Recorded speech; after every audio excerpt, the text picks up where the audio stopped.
Salut, bonjour à tous, bienvenue en direct sur Canal 3 Bénin sur Actu Matin. Dans les instants qui vont suivre, nous parlerons des changements climatiques et leurs effets. La problématique est au cœur d'un grand rassemblement en Égypte pour la COP 27 à Sharm el-Sheikh. Les Nations Unies veulent travailler à renouveler la solidarité entre les pays afin de concrétiser l'accord de Paris pour la planète et ses habitants. De ce qui se fait là-bas, on verra ce qui est prévu ici au Bénin en matière d'action climatique. Vous le savez, des régions sont en permanence sous de fortes pluies, des pluies qui sont par moments suivies également de grandes chaleurs. Le phénomène sera expliqué dans notre chronique environnement avec un invité spécialiste du domaine. Puisque nous sommes jeudi, eh bien, on parle environnement.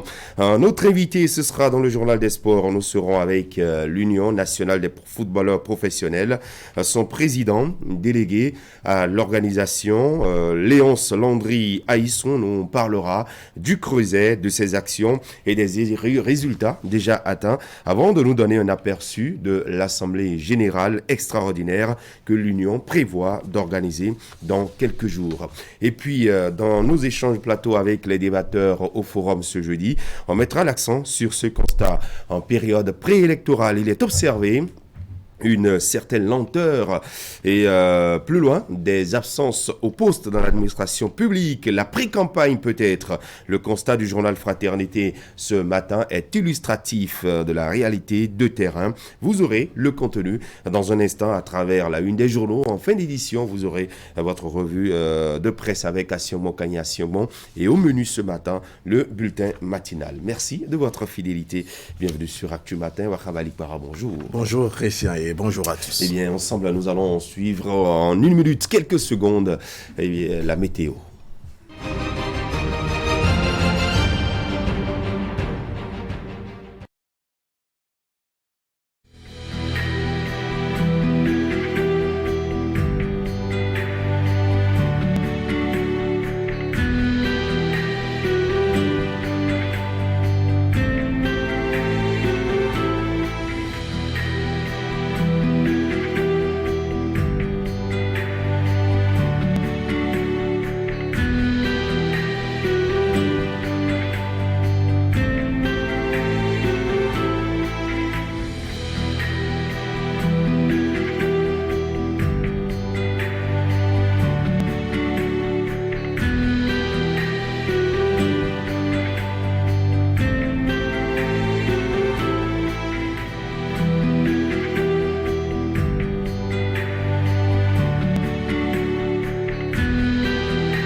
Notre source sur le temps, le climat, météo, Bénin. Et dans un instant, la une des journaux juste après le bulletin matinal. Dans les titres ce matin, le projet site et des musées pour le développement des territoires qui tire à sa fin. 2 ans de mise en œuvre dans 3 communes du Bénin pour des résultats significatifs à Aboumé, Ouida et Porto Novo. La cérémonie de bilan de clôture du projet s'est déroulée hier à Ouida. Il a été exécuté grâce au financement de l'ambassade de France au Bénin. Les précisions à suivre. Et puis l'achèvement d'un projet peut voiler le début d'un autre.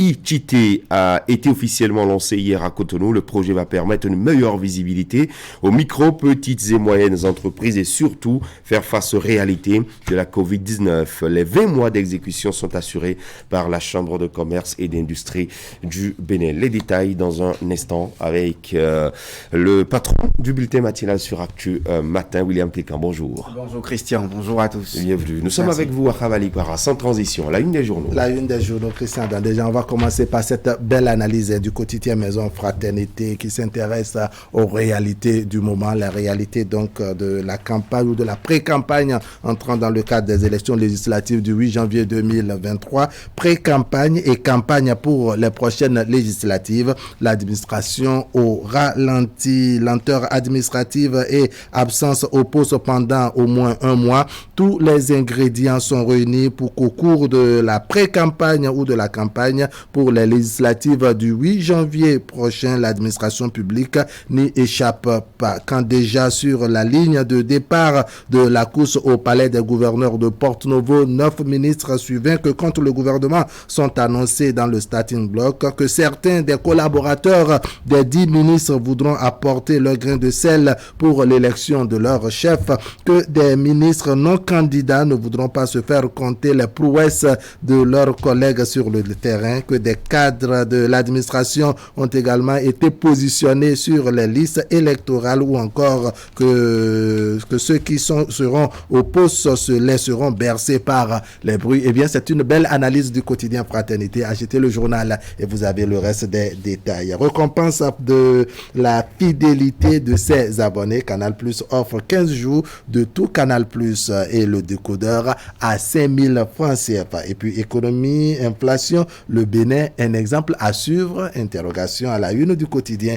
Fraternité. Et puis, Canex Week-end 2022, la crème de l'industrie créatrice attendu. À la une du quotidien de service public La Nation. Projet de loi de finances 2023, encore des infrastructures routières prévues. Et puis le directeur de l'économie numérique de l'UEMOA qui s'est prononcé dans les colonnes du quotidien de service public. Le Bénin se digitalise plus vite que les autres pays. Prise en charge des personnes victimes en mission commandée. Le Parlement examine le projet de loi ce jeudi sur la question. L'autre quotidien cette fois-ci, législative 2023 et justice fiscale, payer ses impôts ou dire adieu à ses ambitions politiques. Et puis 3 projets de loi en étude ce jour au Parlement vers la protection des personnes victimes en mission commandée. L'autre quotidien qui nous apprend également qu'il y a eu lancement des inscriptions à l'examen du certificat d'études primaires. Le matinal, quotidien Le Matinal, donc législative de 2023, les observations notifiées aux partis politiques ce jour. Le matinal qui nous apprend que Edgar Monou et Ahmed Tidjani, alias Soui, sont non partants pour défaut de quitus. Appel d'un groupe de travail de l'ONU à la libération de Rekia Madougou de vaine pression sur le Bénin. Carte sur table. Success Story Award de 2022. La Décousse AC, Ghislaine Fagbou, reçoit le prix meilleur directeur général femme du secteur public. Et puis remise de diplôme aux jeunes formés par l'ONG Valeurs Universelles. Le professeur Judith Bailly-Glidia, marraine de la promotion 2022. Et puis mise en ordre de bataille après leur positionnement sur la liste du bloc républicain comblé. Les artisans expriment leur reconnaissance au docteur Edouard Chiakpe, à Assam Adambi et au secrétaire général national Abdoulaye Biotchade. L'informateur qui nous informe donc qu'il y a eu une tête tranchée retrouvée chez un jeune homme dans la commune de Koueka, mais plus précisément dans l'arrondissement de Djoto. Et puis législative 2023, guerre de déclaration autour du quitus fiscal. Police républicaine, des fonctionnaires portés disparus mais recherchés par leur hiérarchie. Matin libre, Assemblée nationale, 9e législature, pour que ne ressuscite la triste appellation monopole. incolore. Et puis Bénin, affaire quitus fiscale, le vrai visage de l'entrepreneuriat. Les chiffres qui donnent le tourné, constate le quotidien Matin Libre. Voilà, Christian, nous sommes jeudi, très peu de parutions dont on va se contenter en attendant que la revue de presse de Asyongban Kanye Asyongban vienne nous en dire un peu plus. Mais en attendant, il y a le quotidien Fraternité qui propose une belle analyse sur la période que nous traversons, les absences au poste, n'est-ce pas, en période de pré-campagne ou de campagne comptant pour les élections législatives de 2023. L'administration au ralenti, c'est le titre du quotidien Fraternité paru ce jeudi. Article à découvrir en page 3 du journal ce matin sous la plume de Angelo Dosumo, et vous l'avez rappelé, c'est un bel article à découvrir dans ses profondeurs. Fraternité, c'est dans les kiosques, Fraternité aussi, et c'est sur www.fraternitébj.info. En un clic, eh bien, vous avez tout ce que vous voulez comme information. Allez, William Cliquant sera avec vous dans un instant. Ce sera le bulletin matinal. Vous êtes plutôt bonbon ou pom-pom? Que ce soit l'un ou l'autre, nous avons ce qu'il vous faut. Yuki Bonbon et Yuki Pom-Pom, les nouveaux parfums de la famille Yuki, c'est du fun, c'est du kiff, c'est simplement du bon. Avec Yuki Bonbon et Yuki Pom-Pom, savoure la vie en couleur.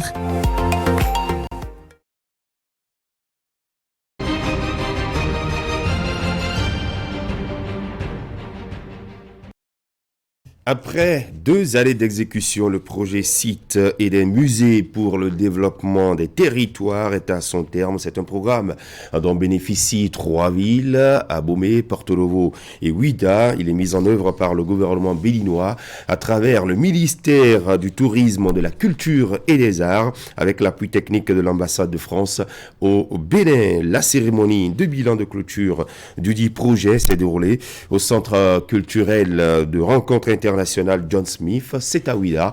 Voici les précisions de Wouliat Sanoussi et Henri Ganti. Le projet des sites et des musées pour le développement des territoires, SMDT, prend fin après 2 années de mise en œuvre. C'est un projet exécuté dans les 3 villes à vocation touristique que sont Porto Novo, Abomey et Ouidah. Son objectif, promouvoir un réseau d'acteurs du patrimoine et de la culture dans les 3 villes. Il est structuré autour de 3 composantes. L'éducation au patrimoine matériel et immatériel, l'animation des sites et musées autour du patrimoine et de la culture vivante, et l'appui aux entreprises de production et de diffusion de contenu. Ce programme nous a permis, pendant le temps de sa mise en œuvre, de bénéficier des expertises d'un certain nombre de personnalités qui ont su mettre en valeur et révéler le potentiel culturel et touristique de nos 3 villes et qui aujourd'hui positionnent ces 3 villes comme des villes phares en matière d'art, de culture et de tourisme sur la carte culturelle et touristique de l'Afrique de l'Ouest. Lancé le 5 octobre 2021, le projet SMDT est porté par le ministère du Tourisme, de la Culture et des Arts et l'ambassade de France au Bénin. Au bout de 2 années d'intenses activités de ce partenariat culturel, plusieurs résultats sont à mettre à l'actif du projet. L'élaboration et l'édition d'un manuel d'animation des classes culturelles orientées sur le patrimoine d'Abomey et la formation de 60 enseignants et autorités scolaires de la localité sur l'éducation au patrimoine et l'animation des classes culturelles. Donc, la sensibilisation de plus de 400 élèves et 150 acteurs culturels sur le patrimoine historique et culturel de la ville, la documentation et la sécurisation foncière de 60 sites touristiques. Pour la ville de Ouidah, le projet a consisté en l'appui à la préparation et la professionnalisation du carnaval international qui se déroulera en janvier 2024. Pour Porto Novo, la construction du musée virtuel des places Vaudoum et des patrimoines matériels et immatériels. Depuis 2016, le gouvernement, dans son programme d'action, fait du secteur du tourisme en lien avec la culture et les arts une de ses priorités en vue du développement de l'offre touristique du Bénin. Et pour y arriver, le pays s'appuie sur son exceptionnel patrimoine culturel. Le développement de cette coopération culturelle et patrimoniale entre le Bénin et la France a conduit à la réalisation des projets innovants avec le soutien du Fonds de solidarité pour les projets innovants FSI, notamment le projet SMDT. Je me réjouis donc de la mobilisation effective de tous ces acteurs dans le projet SMDT qui a permis de répondre aux besoins identifiés sur les 3 villes précitées et de soutenir avec les maires de ces communes des projets de territoire, des projets de culture, des projets d'avenir. Le souhait de tous est de voir les différentes actions engagées à travers le projet se prolonger et les synergies établies entre les divers acteurs se consolider. La France réaffirme par ailleurs son engagement à poursuivre aux côtés du Bénin les efforts visant à faire de la culture un véritable levier de développement du pays. On va parler à présent du Bénin, notre pays qui accueille la 2e édition du Forum international sur l'entrepreneuriat. La délégation du Québec à Dakar dans cette initiative entend outiller les jeunes entrepreneurs du Bénin sur le potentiel d'innovation et les trajectoires entrepreneuriales. La rencontre a démarré hier en mobilisant des chefs d'entreprise et de jeunes entrepreneurs du Bénin et d'ailleurs autour des organisateurs. Ingrid Day et Elvis Donoucoin pour les précisions. Le Forum international sur l'entrepreneuriat dépose ses valises au Bénin. Organisé par la délégation du Québec à Dakar, l'initiative vise à trouver une réponse aux milliers de femmes et jeunes qui ne cessent de frapper à la porte de l'entrepreneuriat. La 2e édition du forum qui se déroule du 9 au 10 novembre 2022 à Cotonou se veut un espace de partage d'expériences et de renforcement des jeunes en entrepreneuriat. L'entrepreneuriat n'est pas la seule solution, mais l'entrepreneuriat est une des solutions pour aider la jeunesse africaine à se prendre en main, la jeunesse africaine à créer des emplois qui vont rester longtemps, et à créer des entreprises aussi, des entreprises qui vont être pérennes dans le temps. Donc pour nous, c'est important de venir partager l'expertise québécoise que nous avons avec l'écosystème entrepreneurial béninois. J'offre des possibilités de collaboration, de partenariat, d'externalisation parce que justement j'ai une portée panafricaine et aussi d'échange parce que c'est en échangeant, non seulement je vais apprendre d'eux mais aussi ils vont apprendre de moi. Donc c'est vraiment un échange bilatéral à bidirectionnel. Ils sont près de 300 participants venus de divers horizons à participer aux échanges à travers des panels animés par des personnalités et organisateurs du monde des affaires portant sur le thème « Vers un entrepreneuriat innovant et durable ». Très riche en interventions, le forum va permettre aux jeunes entrepreneurs béninois de s'approprier la culture entrepreneuriale du Québec pour mieux développer leurs entreprises. Il est heureux que cette rencontre se tient ici au Bénin, tandis que nous célébrons cette année les 60 ans des relations diplomatiques entre le Canada et le Bénin. L'ouverture du Bénin sur le monde, son ambition de faire de l'entrepreneuriat économique le fer de lance de son développement durable sont des signaux qui ont milité en faveur du choix de Cotonou pour arbitrer ce forum international. La première journée du Forum international sur l'entrepreneuriat sera clôturée par un jeu concours organisé afin de mettre en lumière l'innovation béninoise. Sur plus de 250 projets soumis, 20 jeunes entrepreneurs béninois ont été sélectionnés pour présenter leurs projets. Les 6 meilleurs entrepreneurs seront récompensés avec des bourses financières permettant de développer leurs projets. En plus de la bourse financière, le premier bénéficiera d'un séjour au Québec au sein d'une structure d'accompagnement qui l'appuiera dans le développement de son entreprise. Toujours dans l'univers des entrepreneurs, retenez que les micros, petites et moyennes entreprises peuvent désormais pousser un ouf de soulagement. Ceci à travers le projet Ichité qui est officiellement lancé depuis hier. Il va leur permettre une meilleure visibilité et surtout de faire face aux réalités de la pandémie de Covid-19. La Chambre de commerce et d'industrie du Bénin et ses partenaires vont exécuter le projet pendant 20 mois. Teddy Goudalo pour les détails. Ichité, un nouvel outil numérique pour la digitalisation des micro, petites et moyennes entreprises au Bénin. Il est officiellement lancé en vue de contrer les difficultés de la Covid-19 et surtout permettre une visibilité continue des entrepreneurs béninois. Ichité voudrait tout simplement dire projet digitalisation des MPME au Bénin porté par la Chambre de commerce et d'industrie du Bénin. Alors, quels sont donc les objectifs de ce projet? Comme objectif général, c'est de soutenir la transformation numérique des MPME pour favoriser la continuité des activités pendant, après les pandémies de Covid-19 et tout choc extérieur. Le gouvernement de la République du Bénin nous a donné le cadre. Nous sommes un pays doté d'une stratégie nationale du numérique. Cela veut dire que nous avons la base qu'il faut pour développer le reste. La deuxième chose que nous avons dans ce pays, nous avons un code du numérique. Deuxième étape pour pouvoir travailler sur le reste. Et le troisième, c'est qu'il n'y a qu'à. Il n'y a qu'à faire. Le gouvernement ne peut pas faire plus. Le projet ITT est mis en œuvre par la Chambre de commerce et d'industrie du Bénin, Expertise France et l'Agence française de développement. Il prend en compte 7 grandes villes du Bénin, à savoir Cotonou, Abomey-Calavi, Porto Novo, Lokossa, Abomey, Parakou et Natitengu.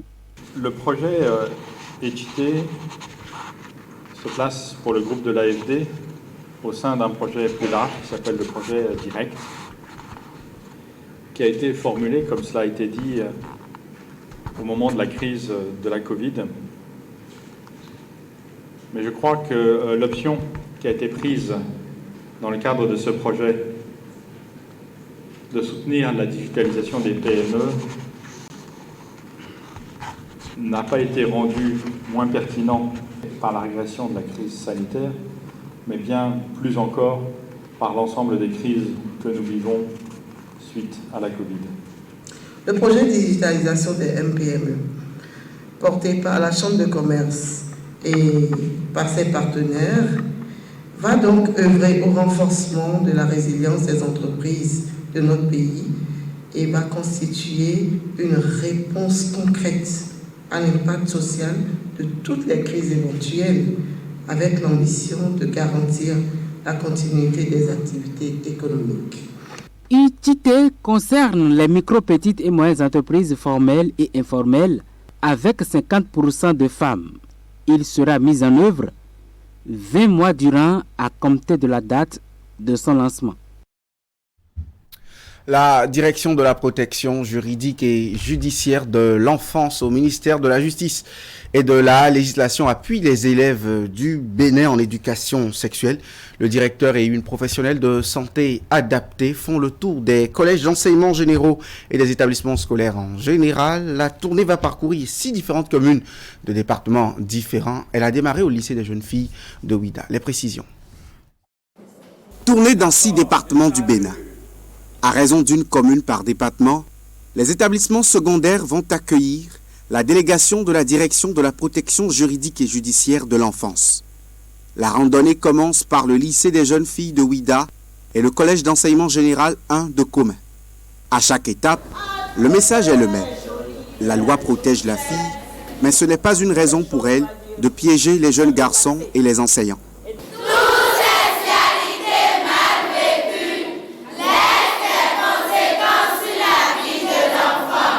Les élèves sont donc éduqués dans leur ensemble à la sexualité responsable pour un meilleur avenir. Quand on sait que de 2016 à 2021, il y a eu suffisamment de cas de grossesse scolaire dans nos établissements, on s'est dit que la meilleure manière de sensibiliser nos enfants, de les aider à se réaliser et à pouvoir se construire dans le temps, c'est de leur parler des conséquences d'une sexualité mal vécue, de pouvoir les exhorter à rester plus longtemps à l'école en leur parlant des lois, bien entendu. Ce sur quoi nous avons insisté, c'est qu'une sexualité précoce n'est pas sans conséquence sur la santé de l'enfant, que ce soit sur la santé physique que sur la santé psychique. Sur la santé physique, ça va être les grossesses indésirées, les infections sexuellement transmissibles. Sur la santé psychique, ça va être une perte de l'estime de soi, ça va être des traumatismes, ça va être des abus, des viols. L'initiative est la bienvenue chez les acteurs de l'école au Bénin, déjà rudement éprouvés par le phénomène des grossesses en milieu scolaire. Nous comptons 2840 élèves au total et je crois que la plupart de ces élèves ont été touchés par vos messages de ce soir sur la sexualité. C'est des enfants déjà qui, avec leur masse là, s'intéressent déjà à la chose. Et votre passage pouvait un temps soit peu les amener à se reposer des questions, à se remettre en cause pour savoir s'ils sont sur vraiment le bon chemin. Nous avons chaque année au minimum 7 à 12 cas de grossesse. Quand ça ne se passe pas entre élèves eux-mêmes, c'est avec peut-être le soudeur, l'apprenti électricien, le fondeur. J'ai compris qu'on doit se méfier des rapports sexuels, surtout en tant qu'élève.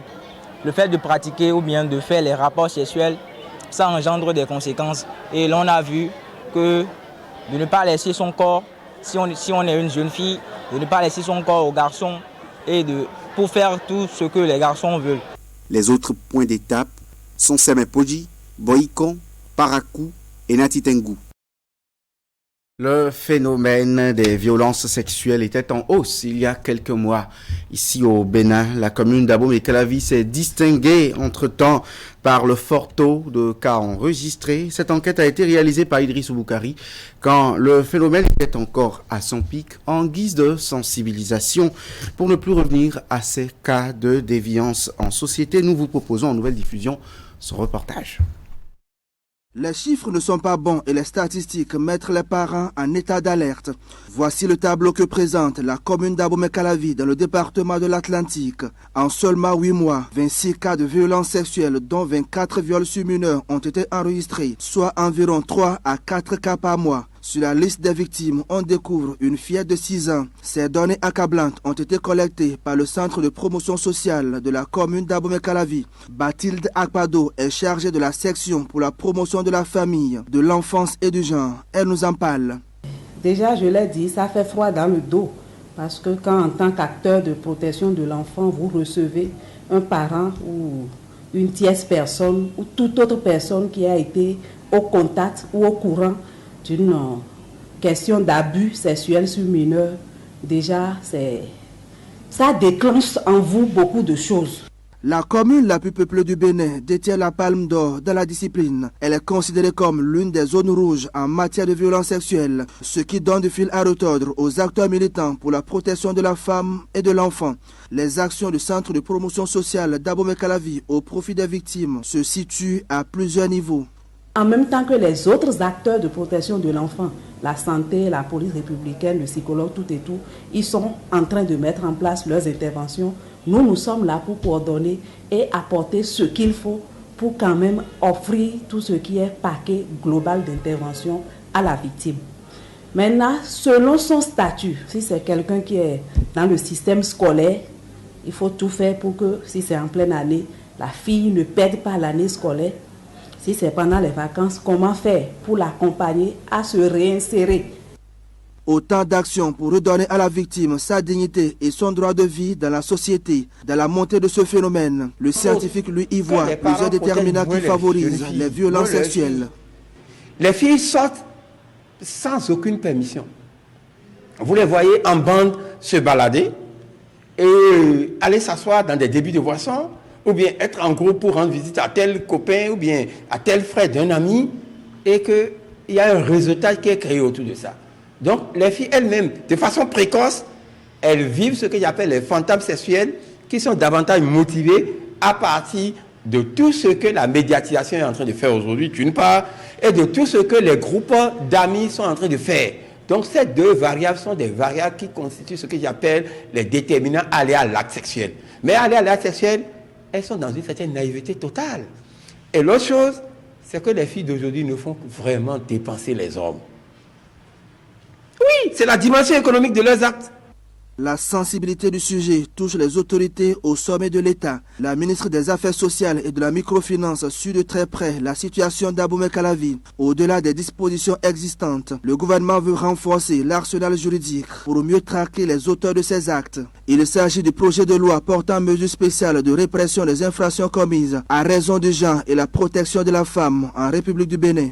Le projet de loi qui sera bientôt au Parlement. Le jeudi 23 septembre 2021, le chef de l'État et les membres de son gouvernement ont échangé avec les députés sur le sens de cette démarche. Il y a lieu, à défaut d'éradiquer, d'inverser la tendance de façon à protéger nos femmes et nos filles contre les velléités ainsi que les atteintes ainsi portées contre elles. La promotion de la femme et la sauvegarde de ses droits reste un combat de longue haleine et Abomey Calavi ne facilite pas les choses. Pour une lutte efficace, les parents sont appelés à jouer pleinement leur partition pour inverser la tendance. Une enquête de Idrissou Boukari sur le pic des violences à Abomey Calavi, des violences sexuelles sur mineurs à Abomey Calavi, jouée en nouvelle diffusion. La compagnie Causair a effectué son vol inaugural de Cotonou ce mardi à 23h55 pour la destination Paris-Orly. L'avion a atterri à l'aéroport international Cardinal Bernardin Gantin quelques heures avant son tout premier vol. Le baptême de l'air a eu lieu en présence du ministre béninois des Transports et des responsables de la compagnie. Ali Mouni. Dans les airs de l'aéroport international Cardinal Bernardin Gantin de Cotonou, l'Airbus A330-300 de la compagnie Causair qui s'apprête à atterrir sur le tarmac. Il est 16h54 ce mardi 8 novembre 2022 et voici le baptême d'air de la compagnie Causair sur le territoire béninois. Et puis l'accueil traditionnel. Bonjour, soyez la bienvenue. Merci. Bonjour. Pour le vol inaugural de Causair au Bénin, les responsables de la compagnie ont effectué le déplacement de Cotonou. Ils sont ici accueillis par le ministre béninois des Transports. Vous vous en doutez bien qu'en tant que ministre des Transports, je ne peux que me réjouir de l'intérêt de Causair pour la destination Cotonou, la destination Bénin. Ceci va dans le sens de la vision du gouvernement qui, disons, fait du tourisme une véritable filière de développement. Donc ceci va accroître la desserte du Bénin et démocratiser destination Cotonou. Je voulais simplement me réjouir, tout comme Monsieur le ministre, du fait qu'il y ait dorénavant au Bénin un nouvel opérateur économique qui, plus est, intervient dans un secteur qui est important dans le cadre des relations entre nos deux pays. Une nouvelle ligne de transport aérien qui vient en soutien au développement économique et touristique du Bénin. Causair se donne pour mission d'améliorer la connectivité en facilitant l'accès au transport aérien à un plus grand nombre de personnes avec ses tarifs compétitifs. Donc vous savez que là nous avons fait un tarif spécial pour ce vol inaugural à 280 000 francs CFA et puis après les tarifs seront à 299 000 francs CFA seulement, 3 vols par semaine. Et ce que je voudrais dire, c'est que ces tarifs extrêmement compétitifs, ils ne sont pas au détriment de la qualité de service. Nous sommes une compagnie française, une compagnie régulière. Les vols de la compagnie Causair seront opérés en Airbus A330-300 permettant d'accueillir 298 passagers en 3 classes à savoir Business, Premium et Économie. Ils sont programmés les mardis, jeudis et dimanches. Ce sera tout, Christian. Merci à vous. Merci William Clicquant. Très bonne journée du jeudi. Rendez-vous demain, vendredi. Et vous restez avec nous juste après le bulletin matinal du jeudi. Eh bien, place au sport. On sera avec Ali Moumouni qui nous parlera de l'actualité sportive et ça sera suivi d'un plateau invité avec l'Union nationale des footballeurs professionnels du Bénin, une union engagée dans la promotion du football, le sport roi en République du Bénin. On comprendra le mode de fonctionnement de ce creuset qui d'ailleurs était en assemblée générale extraordinaire. On aura les précisions sur ce qui a été décidé à l'issue des discussions.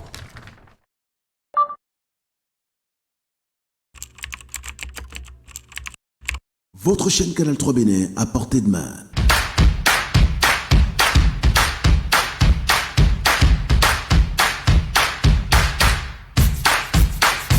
Découvrez désormais, depuis votre smartphone ou tablette, toute l'actualité nationale et internationale, vos émissions préférées de la chaîne Canal 3 en live 24/24, où que vous soyez, à travers son application disponible en téléchargement libre sur Play Store. Canal 3 et sur le www.canal3television.com, vous êtes les bienvenus. Canal 3, la passion de l'image. Le voyage de Creative Africa Nexus se poursuit en 2022. les success stories de l'Afrique captivent le monde. Cette année, le Canex Weekend reliera les secteurs créatifs de l'Afrique, jetant des ponts entre l'Afrique et la diaspora. I will be live at Canex Weekend. Nous vous invitons à participer au Canex Weekend. La ville d'Abidjan, en Côte d'Ivoire, du 25 au 27 novembre 2022. Inscrivez-vous gratuitement à la conférence sur canex.africa.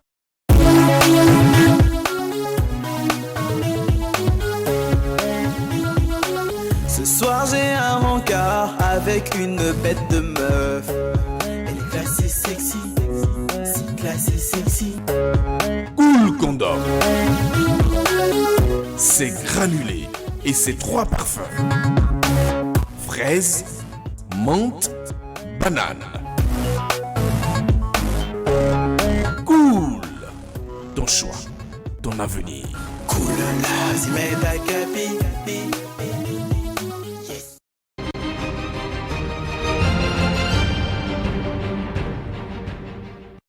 Ali Moumouni, bonjour.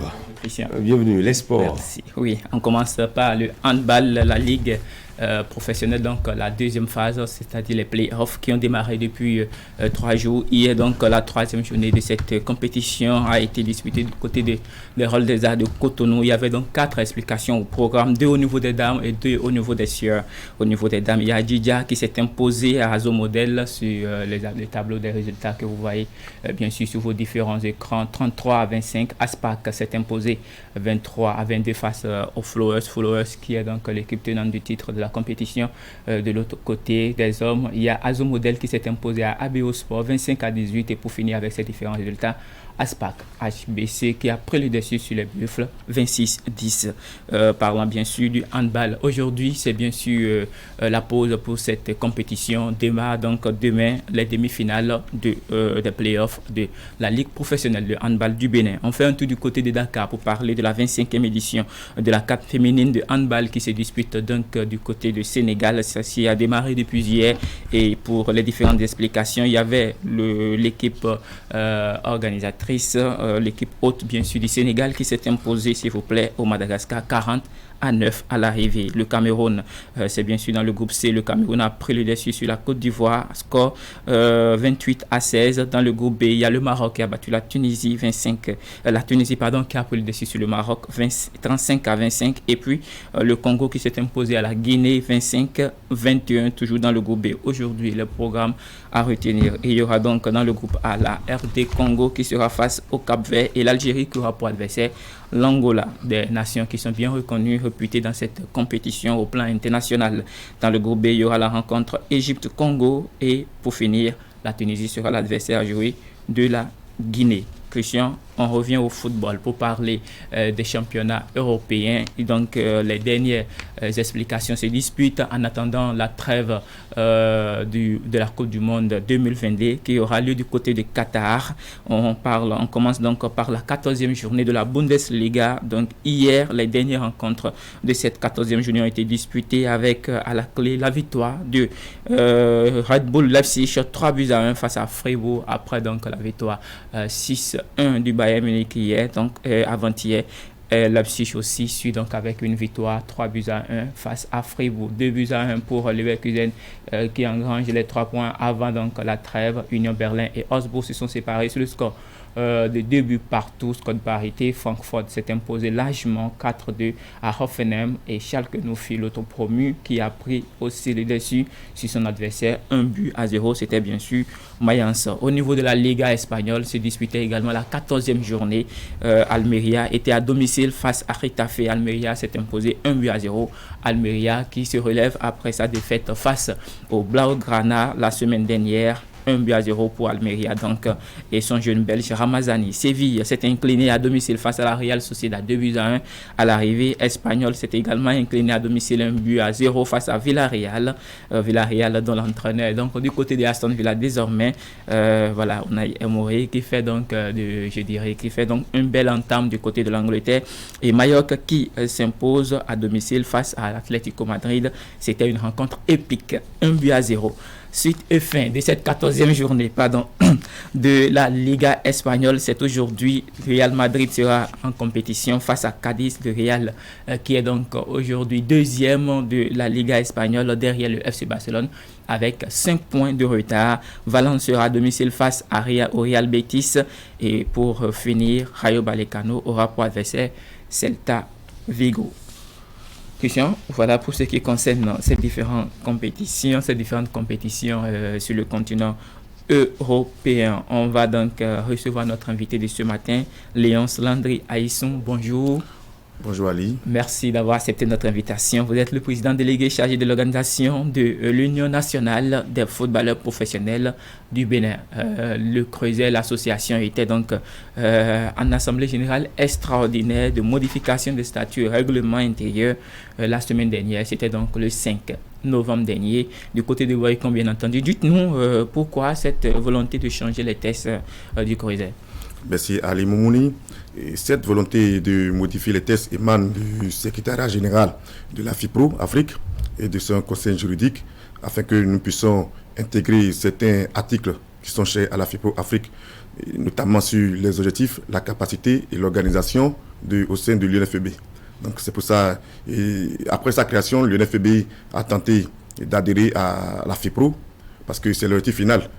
Donc, quand ils ont reçu nos dossiers, ils ont étudié et il y a eu quelques imperfections. Donc, c'est pour ça qu'ils nous ont demandé d'apporter des modifications. Alors, pour apporter ces modifications, soit on devait le faire en assemblée générale ou en assemblée générale extraordinaire. Et comme l'assemblée générale ordinaire était déjà passée en juillet passé, nous avons programmé une assemblée générale extraordinaire, ce qui fut fait le samedi passé à Boycon.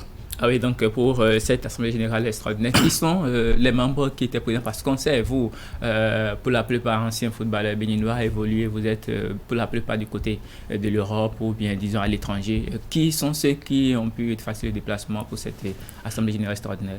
Merci. Pour cette Assemblée générale extraordinaire, c'était les membres adhérents qui sont actifs, c'est-à-dire les joueurs actifs. Parce que ça fait partie des modifications que la FIPRO nous a apportées. Parce que le syndicat, c'est beaucoup plus pour les joueurs en activité. Les joueurs en activité et les retraités ne peuvent pas avoir le même droit au sein du syndicat. Donc, ce sont les joueurs en activité qui étaient présents. Il y avait aussi ceux qui sont représentés.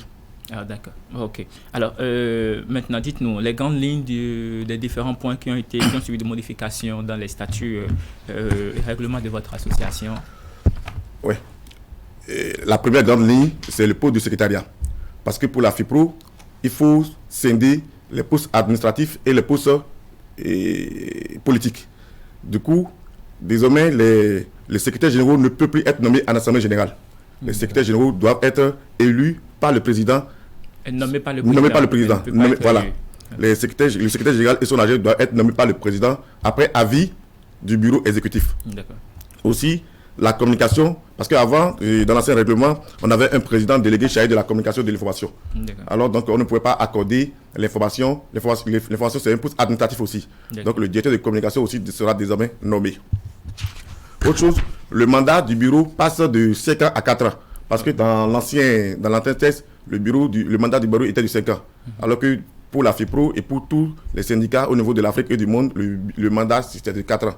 Donc, il fallait aussi corriger le mandat. Les joueurs retraités et les joueurs en activité ne peuvent pas avoir le même droit. Donc, il fallait faire la différence. Quel est le rôle des anciens footballeurs dans l'association? Les joueurs en activité, quand ils finissent de jouer, ils deviennent quoi dans l'association? Donc, du coup, on a revu ça. Et selon les nouvelles dispositions, les joueurs retraités deviennent des sympathisants du syndicat. Mais s'ils sont à jour de leur cotisation, ils peuvent prétendre à des postes de responsabilité. Voilà. Autre modification apportée, il fallait revoir la structure organisationnelle de l'Union. Avant, on avait le congrès, on avait l'assemblée générale, on avait le bureau et le commissariat aux comptes. Donc, c'était trop lourd pour la FIPRO. Donc, il fallait revoir ça. Aujourd'hui, l'organe suprême de l'UNFEB, c'est l'assemblée générale. Après l'assemblée, qui est l'organe suprême, l'organe législatif. Oui. Après ça, il y a le bureau exécutif qui est l'organe d'exécution et le commissariat aux comptes qui est là pour veiller à la traçabilité des fonds et autres. Alors, ils nous ont demandé de revoir aussi le but et les missions. Aujourd'hui, l'UNFEB a pour but l'étude et la défense des droits ainsi que les intérêts matériels et moraux, tant collectifs qu'individuels, des joueurs de football salariés exerçant leur profession sur le plan national et international. Donc voilà les grandes lignes qui ont été abordées lors de l'Assemblée générale extraordinaire. Et donc quand on parle donc de l'UNFPB aujourd'hui, avec toutes ces modifications qui sont apportées, est-ce que c'est un creuset qui prend exclusivement en compte rien que les joueurs locaux ou bien d'autres joueurs évoluant au plan national qui ne sont pas béninois peuvent aussi être adhérés à votre association? Oui, l'UNFPB prend en compte tous les joueurs évoluant sur le plan national et sur le plan international. Et aussi les footballeuses. Ce n'est pas uniquement pour les footballeurs. Oui, et je parle de la nationalité, qu'ils soient béninois ou pas, ou bien voilà. Peu importe la nationalité, tous les joueurs exerçant sur le territoire national et les joueurs béninois exerçant à l'extérieur. Alors aujourd'hui, avec les modifications apportées, vous êtes sûr que voilà, l'adhésion au niveau de la FIFPro sera facile? Bon, la FIFPro, ils sont informés de l'organisation de l'Assemblée générale. Ils nous ont souhaité une bonne assemblée. Donc une fois l'assemblée finie maintenant, on va faire le procès verbal. Le procès verbal, une fois que c'est fait, on va leur envoyer ça. Et le secrétaire va étudier s'il y a encore des choses à corriger, des modifications à faire, ils vont rentrer en contact avec nous. Le problème, la FIFPro est en train de serrer l'adhésion des syndicats au niveau. Parce qu'au niveau de la FIFPro, ils veulent beaucoup plus des syndicats sérieux. Ils veulent des syndicats sérieux et non des gens qui se mettent en association pour des intérêts personnels. Donc, du coup, ils sont en train de durcir l'adhésion. Donc, une fois fait, ils vont regarder et nous suivre pendant 3 ans. Et si nous continuons le sérieux que nous sommes en train de faire là, l'adhésion sera totale. Et quel sera l'intérêt des footballeurs d'être membre de votre creuset-là? D'abord, c'est d'avoir un conseil juridique vraiment important. Parce que vous savez, la plupart des présidents de clubs ils savent très bien que juridiquement, ils ne respectent pas leur contrat avec les footballeurs. Les footballeurs eux-mêmes, ils ne savent pas comment faire pour pouvoir se défendre. Donc, les footballeurs qui vont venir vers nous, nos membres, nous allons leur apporter un soutien juridique pour que, quand il y aura des conflits avec leur employeur, ils puissent saisir les tribunaux qui se chargent du football. Donc, l'intérêt des footballeurs, c'est vraiment d'avoir le conseil. Auprès de l'association de l'Union nationale des footballeurs professionnels du Bénin. Il y a aussi avoir une association, c'est aussi avoir les moyens pour gérer sa politique. Comment est-ce que vous arrivez à joindre les deux bouts, si je peux le dire de cette façon-là? Ah oui, vraiment important. Et déjà, pour vous dire que l'année passée, on a dépensé près de 12 millions de francs CFA pour nos activités. Donc, on a instauré une cotisation à notre niveau. Les joueurs en activité, ils ont une cotisation mensuelle de 2000 francs. 2000 francs plutôt. Les joueurs du championnat local qui sont en activité, ils ont une cotisation mensuelle de 1000 francs. Les retraités, ils ont une cotisation mensuelle de 500 francs. Les membres du bureau et les footballeurs de l'équipe nationale, ils ont une cotisation mensuelle de 15 000 francs CFA. Aussi, nous avons des dons, des footballeurs de l'équipe nationale qui nous apportent des dons pour que nous puissions évoluer. C'est vrai que pour le début, c'est un petit peu difficile pour nous, mais comme nous avons la motivation, nous avons un objectif à atteindre, c'est-à-dire le bien-être des footballeurs. Qu'après avoir joué, ils puissent jouir de leur activité, nous donnons tous les moyens et nous savons que tôt ou tard, ça va réussir. Alors Léon, merci d'avoir accepté notre invitation. On va finir cet entretien par votre mot de fin. Oui, nous remercions la Fédération Béninoise de football qui a commencé par nous écouter. Nous remercions la Fédération de football. Nous remercions aussi les footballeurs, les adhérents qui nous suivent, qui nous font confiance. Et nous leur demandons de continuer à nous faire confiance. Et quand ils auront des difficultés avec leur président de club, il faut qu'ils s'adressent au secrétaire de l'UNFPB pour avoir des conseils. Et pour finir, au nom du président de l'UNFPB, Romiad Bouko, nous souhaitons une bonne reprise du championnat à tous les footballeurs béninois. Et c'est bien sûr à partir de la semaine prochaine, du week-end prochain, Christian, on y reviendra bien sûr certainement demain au niveau des affiches du week-end. On finit donc cette rubrique sportive par la Ligue des champions féminin de la CAF qui se déroule. Donc les demi-finales ont été disputées, c'était hier 9 novembre 2022. Mamelodi Sundowns s'est imposé 1-0 face à son adversaire Simba Queen qui découvre la compétition cette année, et Asfar Club également s'est imposé à Bayelsa Queen du Nigeria 1-0. Voilà donc pour les différents résultats de cette compétition. La finale mettra donc aux prises l'équipe de Mamelodi Sundowns de l'Afrique du Sud à Asfar phare du Maroc. Christian, voilà, le mondial c'est pour bientôt. Les différentes nations commencent déjà par sortir le liste aujourd'hui. L'actualité qui fait des remous dans la presse et aussi sur les réseaux sociaux, c'est bien sûr la blessure de Sadio Mané. Pour le moment, les études sont toujours en cours. Aucune information officielle. Aliou Cissé a prévu sa conférence de presse demain matin à 10h pour donner plus d'informations sur sa liste et aussi sur l'international sénégalais du Bayern Munich. Voilà, Sadio Mané. Oui. Merci beaucoup, merci à vous Ali Moumouni, très bonne journée. Pendant qu'il sonne exactement 7h56, nous allons marquer un coup d'arrêt, le temps d'installer le plateau de la discussion. Un sujet à l'ordre du jour ce matin, on parlera de ce constat du journal La Fraternité qui nous emmène tout droit ce matin dans l'administration publique. Elle serait en train de tourner au ralenti. La raison, eh bien, nous la donnerons tout à l'heure. Chaque jour, au Bénin, 2 personnes sont tuées dans des accidents de la circulation. Ces victimes, qui sont des hommes, des femmes et des enfants, se rendant à l'école, en voyage ou à leur travail, ne rentreront plus jamais chez elles, laissant derrière des familles effondrées. Chaque jour au Bénin, 14 autres personnes sont blessées par suite d'accidents de la circulation et parmi elles, plus de 50% ne pourront plus jamais travailler, vivre ou s'amuser comme auparavant. En fin d'année, l'euphorie ou l'anxiété de la transition d'une année à l'autre impacte négativement sur le respect des règles de circulation. Usagers de la route, inversons la tendance. Pour 0 tués et 0 blessés en cette période, respectons les limitations de vitesse prescrites. Pour 50 km/h maximum en agglomération, engageons-nous contre les surcharges, les chargements mixtes et les chargements hors gabarit. Mobilisons-nous contre la conduite sous l'emprise de l'alcool, de la fatigue ou des produits psychotropes. Disons tous ensemble non. Non au stationnement et dépassements dangereux. Contre la distraction en conduite, du fait des téléphones et autres gadgets, disons stop. Pour une fin d'année sans accident, je m'engage. Et toi? Ceci est un message de SCB Lafarge Bénin et du Centre national de sécurité routière. Vivez chaque jour des sensations fortes sur votre radio. Ça y est, Fraternité FM, numéro 1 des radios du Septentrion se rapproche de vous. Téléchargez gratuitement sur Google Play Store l'application Fraternité FM pour savourer, où que vous soyez dans le monde, les informations, la belle musique en temps réel et tout notre merveilleux programme. Fraternité, votre FM à Parakou, la radio de tous les jours. Vous êtes plutôt bonbon ou pom-pom? Que ce soit l'un ou l'autre, nous avons ce qu'il vous faut. Yuki Bonbon et Yuki Pom-Pom, les nouveaux parfums de la famille Yuki, c'est du fun, c'est du kiff, c'est simplement du bon. Avec Yuki Bonbon et Yuki Pom-Pom, savoure la vie en couleur.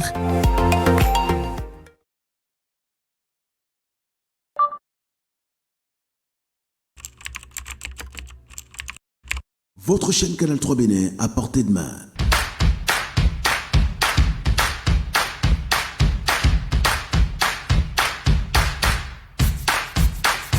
Découvrez désormais, depuis votre smartphone ou tablette, toute l'actualité nationale et internationale, vos émissions préférées de la chaîne Canal 3 en live 24/24, où que vous soyez, à travers son application disponible en téléchargement libre sur Play Store. Canal 3 et sur le www.canal3television.com, vous êtes les bienvenus. Canal 3, la passion de l'image.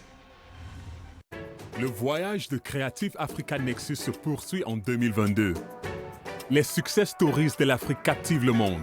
Cette année, le Canex Weekend reliera les secteurs créatifs de l'Afrique, jetant des ponts entre l'Afrique et la diaspora. I will be live at Canex Weekend.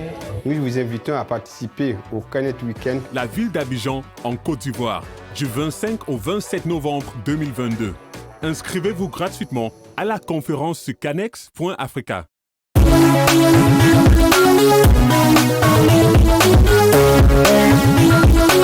Ce soir j'ai un rencard avec une bête de meuf. Elle est classée sexy, si classée sexy. Cool Condom. C'est granulé et c'est 3 parfums. Fraise, menthe, banane. Cool. Ton choix, ton avenir. Cool. Vas-y mets ta capi.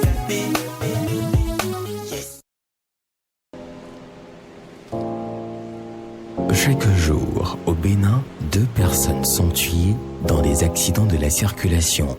Ces victimes, qui sont des hommes, des femmes et des enfants, se rendant à l'école, en voyage ou à leur travail, ne rentreront plus jamais chez elles, laissant derrière des familles effondrées. Chaque jour au Bénin, 14 autres personnes sont blessées par suite d'accidents de la circulation et parmi elles, plus de 50% ne pourront plus jamais travailler, vivre ou s'amuser comme auparavant. En fin d'année, l'euphorie ou l'anxiété de la transition d'une année à l'autre impacte négativement sur le respect des règles de circulation. Usagers de la route, inversons la tendance. Pour 0 tués et 0 blessés en cette période, respectons les limitations de vitesse prescrites. Pour 50 km/h maximum en agglomération, engageons-nous contre les surcharges, les chargements mixtes et les chargements hors gabarit. Mobilisons-nous contre la conduite sous l'emprise de l'alcool, de la fatigue ou des produits psychotropes. Disons tous ensemble non. Non au stationnement et dépassement dangereux. Contre la distraction en conduite, du fait des téléphones et autres gadgets, disons stop. Pour une fin d'année sans accident, je m'engage. Et toi? Ceci est un message de SCB Lafarge Bénin et du Centre national de sécurité routière.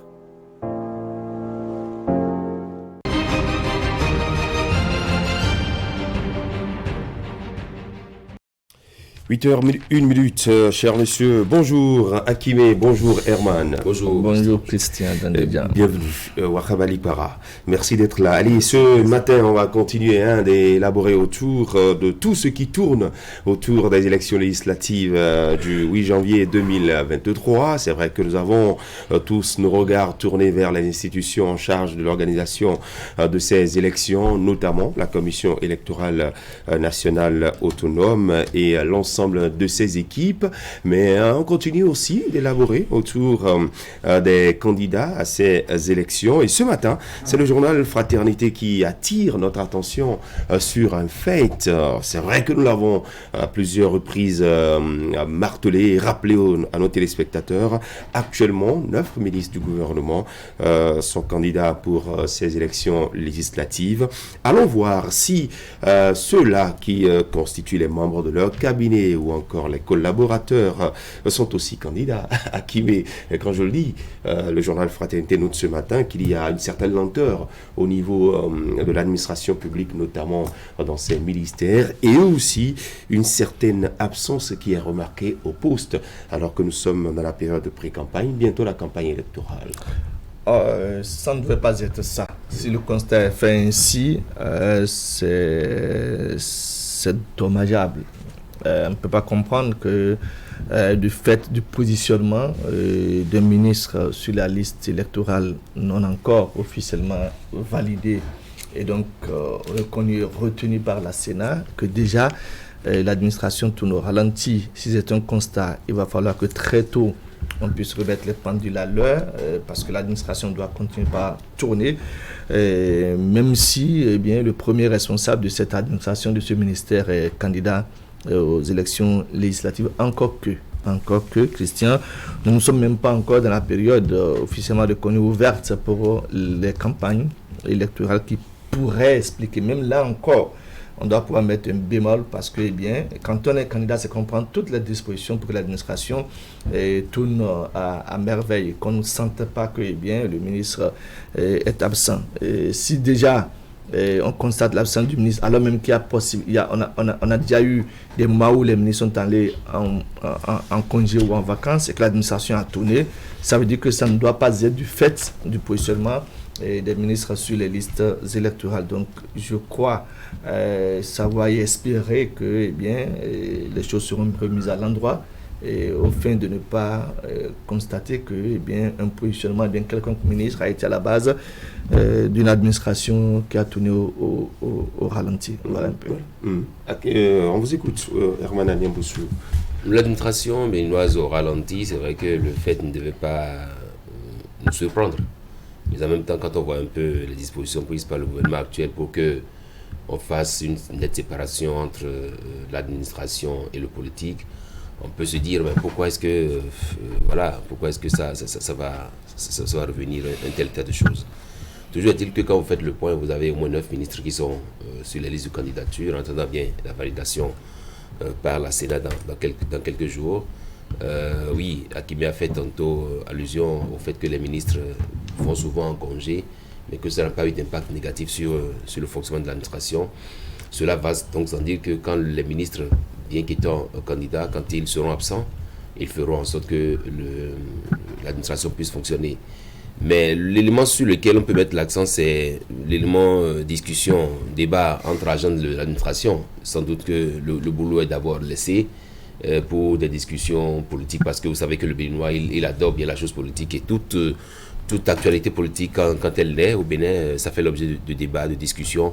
Si c'est le cas, le ministre ou la ministre du Travail est interpellé, parce que dans chaque ministère, il doit avoir ses yeux, et donc de sorte que s'il y a des absences qui sont remarquées, s'il y a des retards qui sont remarqués dans le traitement des dossiers, qu'on puisse taper du poing sur la table.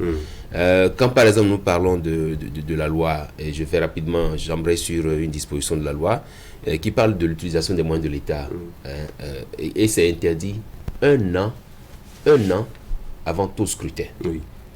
Vous comprenez ce que je dis? L'article 55 du Code électoral dit que c'est interdit un an avant tout scrutin. Et pourtant... Oui, justement, c'est interdit un an avant tout scrutin, Wahab Ali Para. Mais ministre, sur le terrain, ce sont ses prérogatives. Comment peut-on faire une démarcation entre l'action, c'est-à-dire le fait qu'il soit sur le terrain pour parler des efforts du gouvernement, de tout ce que le gouvernement fait pour le bien-être des populations, et l'action politique? Oui, c'est toute la complexité de la chose, parce que il y a une étroitesse pour pouvoir opérer, je dirais, est-ce qu'il faut dire le choix, mais le distinguo, la différence qu'il y a entre les fonctions politiques administratives d'un candidat, donc d'un ministre, et ses fonctions, je dirais, civiles quand il se trouve sur le terrain. Donc les deux se confondent de manière à ce que cette disposition que vient de nous rappeler Herman Anyambossou devient complexe dans son application. Voilà pourquoi depuis la nuit des temps, que ce soit aux mêmes dispositions ou que le code électoral soit modifié en fonction des réalités du moment, il y a que cette disposition n'a presque jamais été respectée à la lettre, que ce soit sous ce régime ou même sous le régime précédent. Cependant, il faut noter que certains arrivent à faire pression sur eux-mêmes, mais ce n'est pas à un an avant les élections, parce que d'abord, la plupart du temps, un an avant les élections, on ne connaît pas les candidats, les candidats, que ce soit pour les communales, les municipales ou législatives ou peut-être présidentielles. À un an, c'est très rare. Et vous imaginez, pour un président, la plupart du temps, on a assez de garanties sur son retour, surtout quand il a son tout premier mandat. On se dit que les chances de revenir une seconde fois sont nombreuses. Est-ce que vous avez noté, une fois qu'on a empêché un président en exercice, par exemple, qui a annoncé sa candidature pour le second mandat, qu'on puisse l'empêcher d'utiliser les moyens de l'État? Donc, il y a vraiment un véritable problème. Et je me souviens de la réaction des syndicats, des acteurs de la société civile en son temps pour revenir sur cette disposition du code électoral qui, ma foi, n'a presque jamais été respectée. Maintenant, pour revenir sur la question du moment lié donc aux absences, aux pauses, au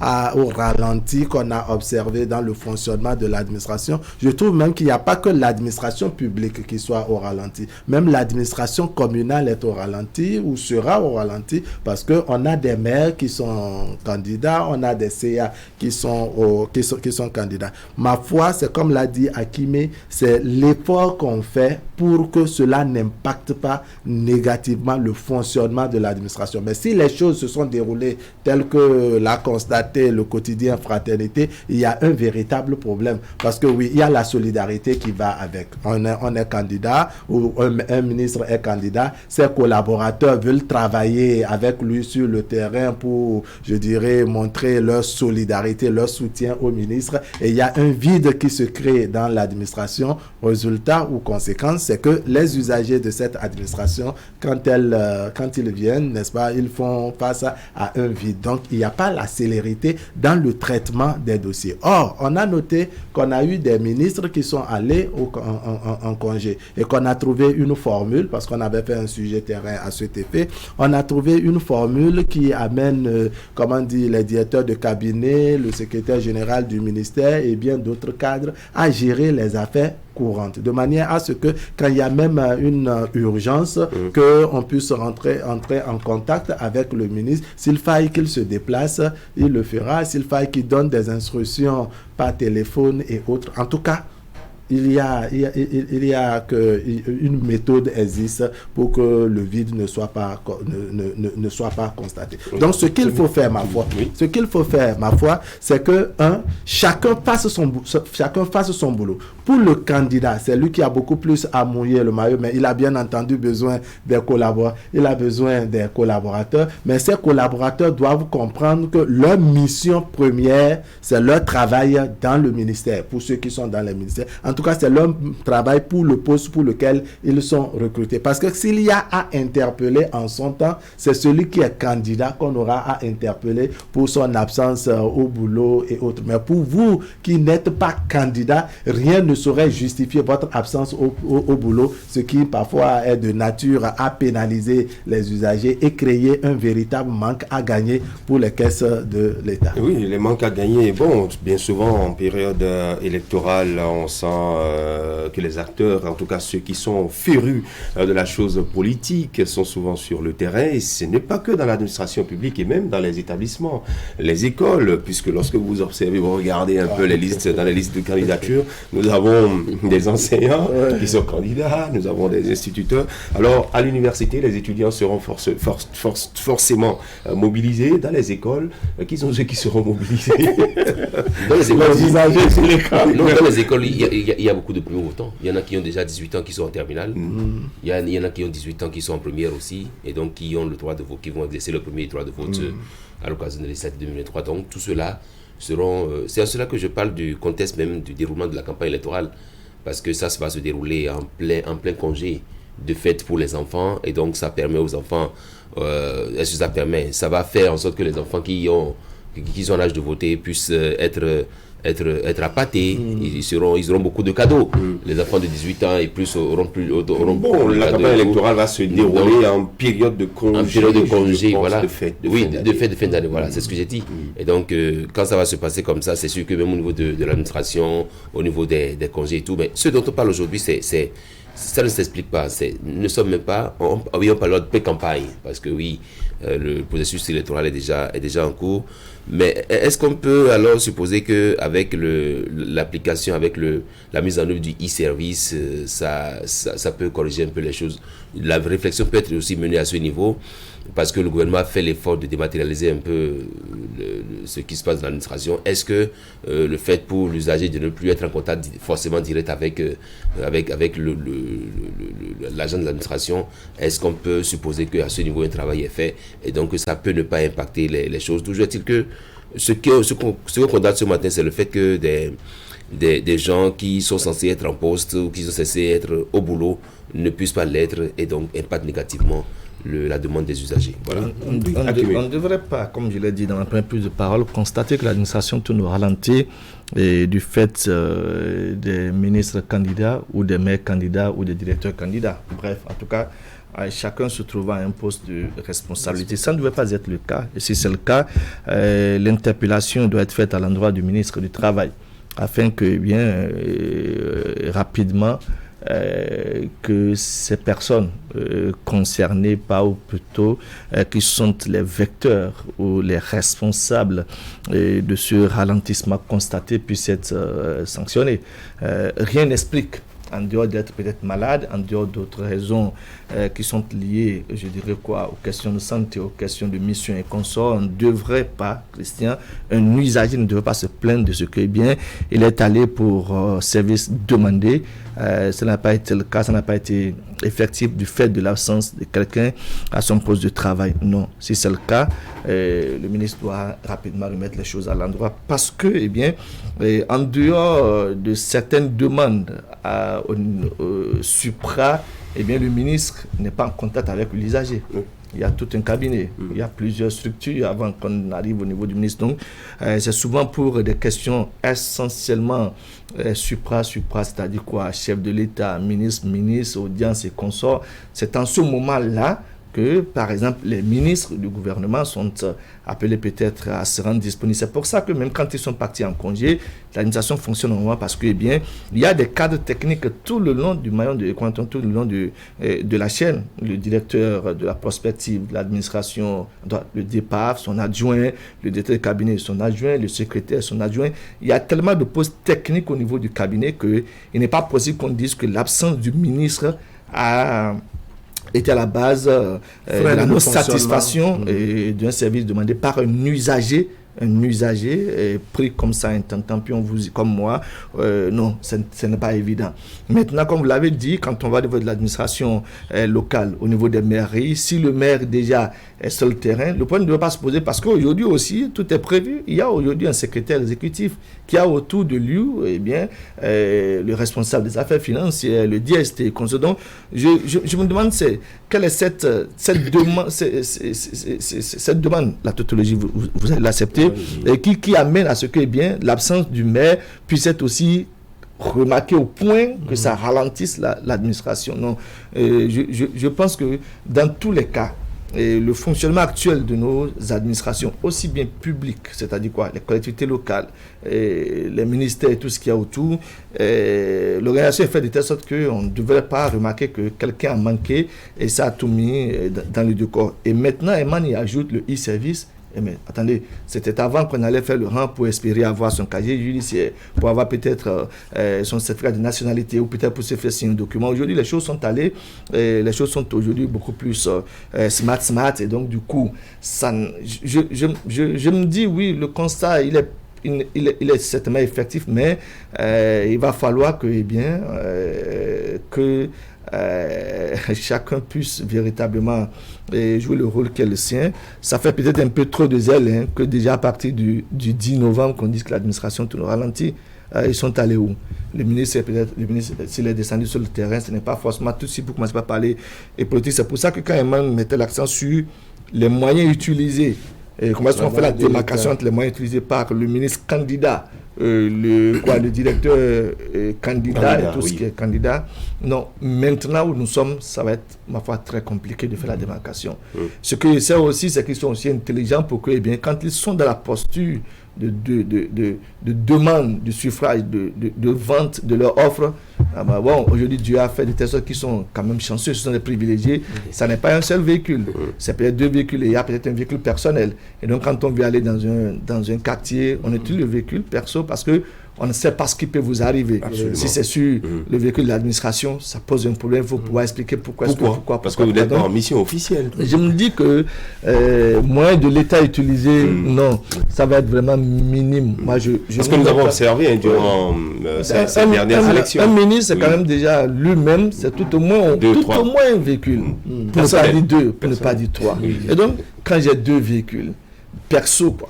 Je ne sais pas si vous comprenez, et que d'aller demander le suffrage des populations à une heure indue, je pars avec mon véhicule, je n'ai pas besoin de forcément, le ministre doit avoir des amis, parce que c'est la période de tout, ça va dans tous les sens. Ça va dans tous les sens, l'insécurité, tout ce qu'il y a autour. Donc, je crois que les ministres sont tellement futés, les directeurs sont tellement futés qu'ils n'oseraient pas, à une heure indue, utiliser les moyens de l'État pour aller demander le suffrage. Il y a des participations de téléspectateurs, mais allez-y, réagissez d'abord. Oui, en évoquant la disposition de l'article 55 du Code électoral, c'était pour ressortir un peu le caractère utopique des dispositions. Parce qu'on dit que l'utilisation des attributs, biens et moyens de l'État, d'une personne morale publique, d'institutions ou organismes publics, au même fait, est et reste interdite 1 an avant tout scrutin et jusqu'à son terme. 1 an avant le scrutin, est-ce que moi et mon année, je sais déjà que je suis candidat? Je ne peux pas le savoir. Vous comprenez? Non, il faut le savoir. Non, je veux avec les pas pour. Avec les réformes actuelles, vous avez bien vu que déjà, il y en a qui... Non, ils le savent, mais ils ne le montrent pas. Vous avez vu qu'il y en a qui, déjà, il y a 6 mois, se disaient qu'ils seront candidats, mais aujourd'hui, les listes sont sorties. Même à 3 jours avant je suis d'avis avec le caractère utopique dont parle Eman. Ça, tous les deux, remplissage pour un remplissage. Parce que oui, 1 an avant, même si vous le savez, eh bien, il n'y a aucune disposition, aucune preuve de ce que vous êtes dans la posture d'un candidat, qu'on ne devait pas pouvoir utiliser les moyens. On nous dira peut-être que des propos tenus quelque part ont tous les... peuvent être assimilés d'une déclaration de candidature qu'on soit. Et puis là encore, il va falloir apporter la preuve, sinon autrement, le législateur qui...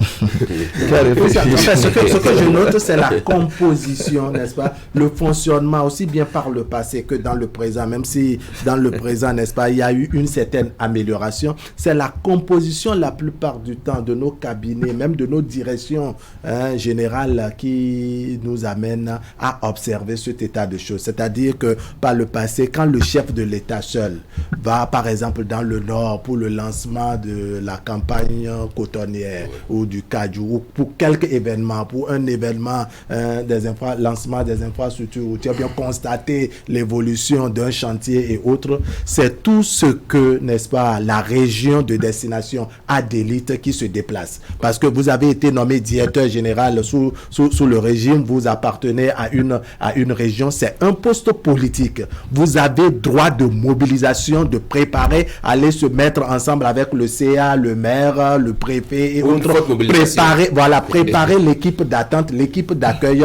du chef de l'État. Il en est de même quand un ministre, par exemple, descend dans sa région, les maires, tout ce qu'il a, je dirais, d'élite, de militants et autres, tout le monde se mobilise. Bien entendu, ça crée un vide et vous n'êtes pas sans savoir que cette pratique n'a pas totalement disparu. Je répète, totalement disparu. Ça veut dire que un ministre nommé travaille à ce que au moins proche, il y a des militants de son parti politique, de ceux qui l'ont soutenu, de ceux qui l'avaient aidé à aligner les bâches et remplir en dessous les populations et autres. Donc, on essaie de nommer le directeur de cabinet qui est aussi de la région, un conseiller technique. Vous voyez, donc quand le ministre est candidat, le directeur général nommé sous le même ministre, qui a droit, je dirais, de reconnaissance, une forme de redevance en quelque sorte, doit travailler dans sa région à ce qu'il y ait une certaine mobilisation. Par conséquent, il n'a pas, je dirais, le don d'ubiquité pour être à la fois au bureau et sur le lieu de travail.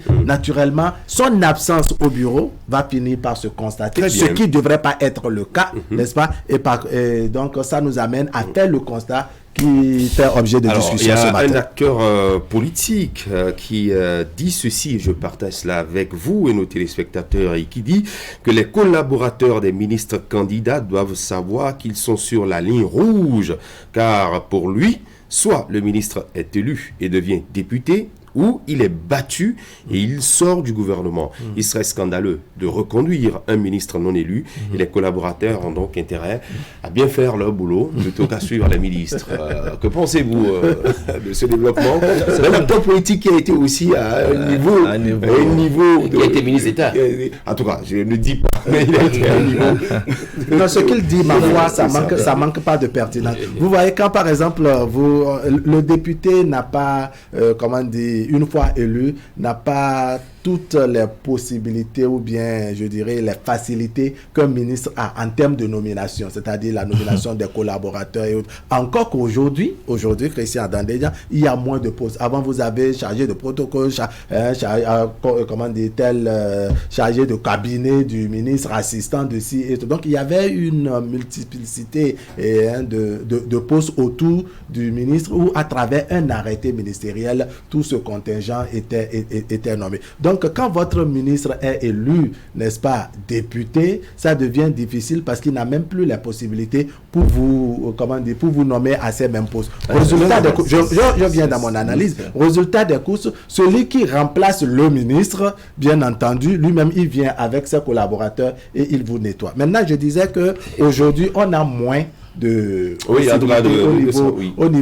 niveau des maires, mais moi je pense que ce qu'il faut retenir, c'est le ministre qui est candidat, n'est-ce pas? Il fait son travail sur le boulot. Vous êtes nommé ou vous êtes un agent du service public, vous travaillez à votre poste. Maintenant, voilà, avec les WhatsApp, les téléphones et autres, on peut commander, on peut commander des choses sur le terrain et ça va fonctionner. Votre patron, il vous nomme à votre poste, il est candidat à une élection et vous ne vous battez pas pour qu'il soit élu. Oui, en fait, dans l'ordre normal des choses, n'est-ce pas, il doit savoir que quand il m'a nommé, c'est pour que j'accomplisse une mission au boulot. Et que mon absence, vous voyez, en fait, c'est cette crainte, ce que vous soulignez là, c'est cette crainte de voir mon patron en train de travailler seul pendant que moi je suis dans le bureau climatisé qui m'amène à m'absenter du bureau. Je l'accompagne sur le terrain, on va pour la mobilisation, on va à la conquête de l'électorat et il y a un vide qui se crée dans l'administration et des pertes pour les caisses de l'État.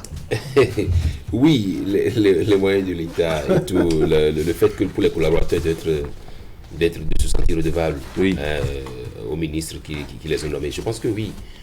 Est-ce qu'on peut leur interdire? Non. Je pense que tout réside dans la disposition que prennent ces différents cadres pour faire en sorte que même en leur absence, qu'on ne puisse pas constater que ça flotte, que ça puisse tourner. Une fois que ces dispositions sont prises, pour moi, je pense que les jeux sont faits. Le contexte, je rappelle, de ces élections législatives, c'est que nous avons le Noël qui annonce déjà la campagne, nous avons le Nouvel An, nous avons la fête du 10 janvier aussi, qui va sans doute commencer déjà à partir du 8 janvier. Il y a l'épiphanie. Et en fait, c'est-à-dire que c'est une... Et donc, c'est à ce niveau qu'on veut savoir, un ministre, par exemple, ou je dis un directeur, qui est porteur de messages du gouvernement aux épiphaniens, aux vaudouisants. Est-ce qu'il y va alors qu'il est candidat avec ses propres moyens ou avec les moyens de l'État? Parce que là, il est ministre, là, il est directeur. Je pense que, c'est-à-dire, c'est une forme de...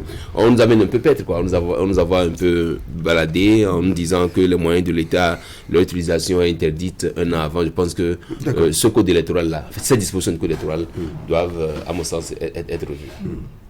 Sinon, la contribution ou le constat du téléspectateur ne manquera peut-être pas de pertinence si les temps n'ont pas totalement un peu changé. Autre temps, autre mœurs. Le contexte de nomination d'il y a 5 ans, 6 ans, ça n'est pas le même. La preuve, c'est que, il y a des ministres qui ont été nommés. Qui y sont depuis bien longtemps. Depuis la naissance du régime. 5 ans de talent plus la deuxième mandature. C'est jamais arrivé. C'est un record qui est en train d'être battu. C'est vrai que par le passé, il y en avait comme ça 1, 2 qu'on pouvait compter, pas plus. Mais là, je crois qu'ils sont une bonne dizaine là, une bonne quinzaine positionnés depuis l'avènement du président Patrice Talon et qui sont encore là. C'est aussi à constater qu'avant, quand on nommait ministre, et bien autour de lui, Wahab fait bien de rappeler un peu certains postes politiques. C'est que le ministre, il est non seulement ministre, mais c'est qu'il y a autour de lui près de 4, 5, 6, 7, 10 personnes. C'est-à-dire quoi? Un chef de cabinet, un attaché de cabinet, un assistant du ministre, ainsi de suite, au point où, ce sont des postes qui sont souvent réservés à la discrétion du ministre, à son libre arbitre, ces nominations. Aujourd'hui, je crois qu'en dehors de l'AM qui est rattaché directement au ministre et qui est un homme de confiance du ministre, du ministre, tous les restes, ce n'est pas le ministre qui forcément gère leur nomination. C'est vrai que lui la pose la nomination, mais les cadres ne sont pas souvent venus directement du ministre. Il y a même des cadres qui ne sont même pas de décret présidentiel.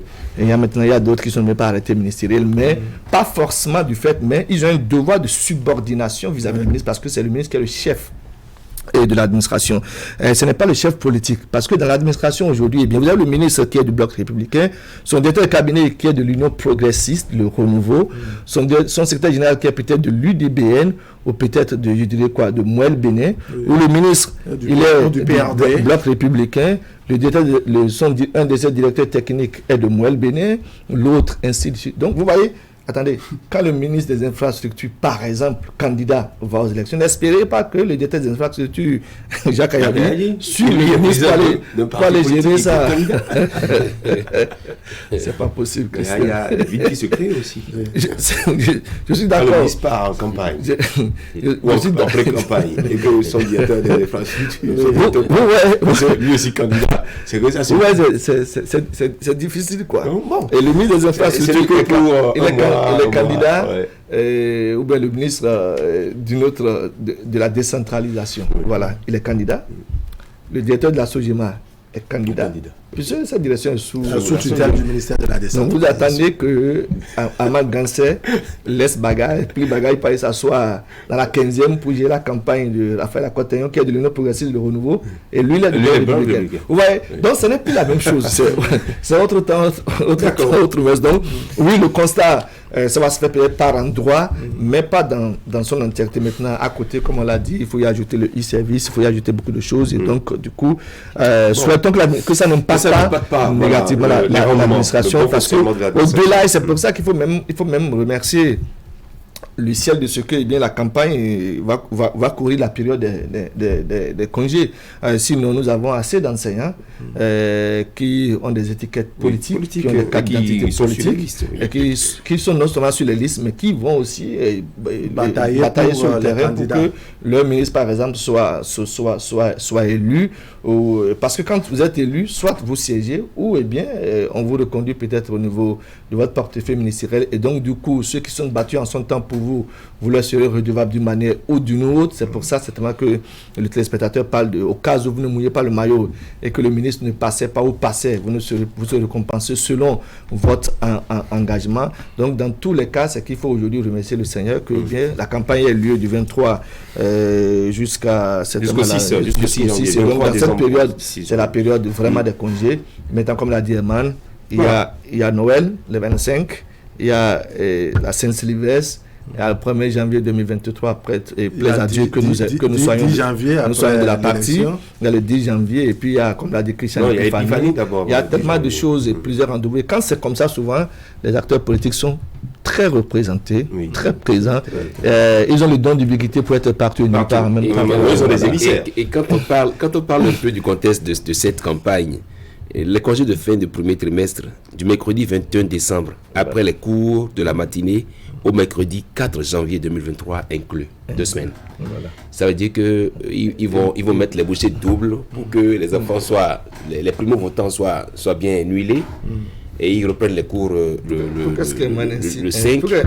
Ils reprennent les cours le 5. Parce que justement, le contexte avant, c'était que la campagne se déroulait au moment où les enfants étaient en classe. C'est seulement les week-ends que les candidats mettaient à profit pour rencontrer les primo-votants, ou alors en soirée, ce qui empêchait ces enfants de pouvoir étudier. Aujourd'hui, ils sont en vacances, ils seront en congé, et donc on pourra les réunir, les regrouper et leur passer le message.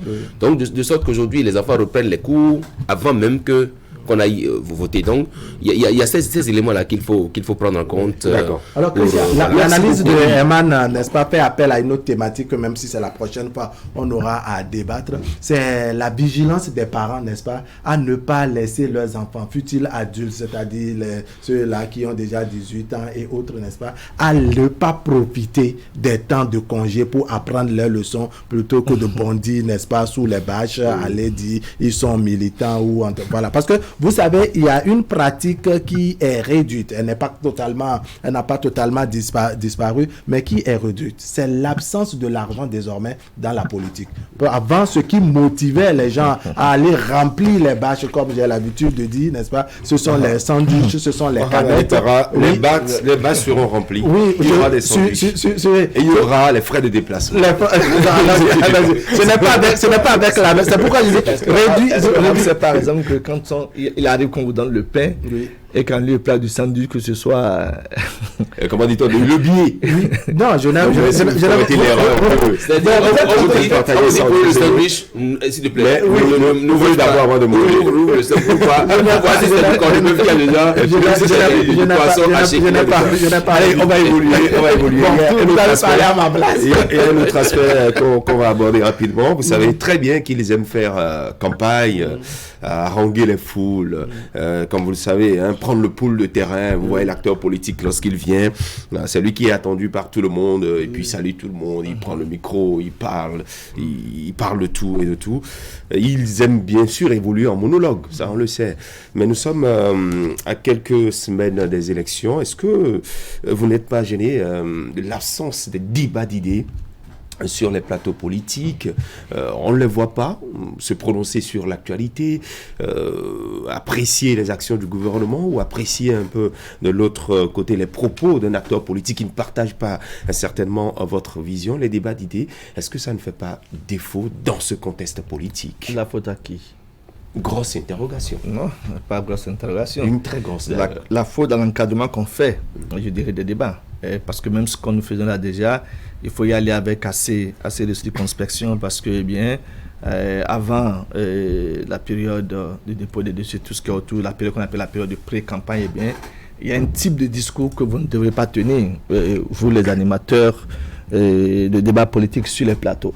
Et donc, du coup, ça réduit déjà, je dirais, cette affaire de débat. Est-ce que il va vous être facile d'avoir aujourd'hui? Parce que, eh bien, le contexte de ce que nos hommes politiques ont pris l'allure de ne plus beaucoup discuter, de ne plus beaucoup faire des débats d'idées, a pris une certaine allure où on se demande finalement, eh bien, quel va être l'impact de ce type de comportement. Sinon, eh bien, les élections auxquelles nous tendons, ce sont les élections législatives. Et j'avais plusieurs fois dit, sous le contrôle de nous tous ici sur le plateau, que ce sont des élections qui ne se ressemblent pas. Le discours qu'on tiendra à l'occasion des élections législatives, ça n'est pas le même discours qu'on tient quand il s'agit des élections législatives. Si vous avez un candidat qui vient dire aux populations, mettons quoi, à Tchoumi, à Perma, à Tangueta, dire aux populations que, eh bien, une fois que vous travaillez à ce que je suis élu député Christian, eh bien, c'est moi qui vous amènerai